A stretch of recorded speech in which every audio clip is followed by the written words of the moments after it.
Herkese iyi günler arkadaşlar.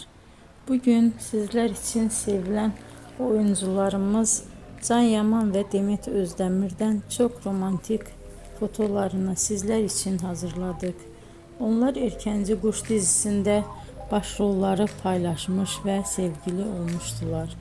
Ve dizi bittikte yollarını ayırdılar. Can Yaman İtalya'ya gitmiş. Orada yeni dizide rol almış arkadaşlar. Biz de sizler için onların en romantik karelerini hazırladık.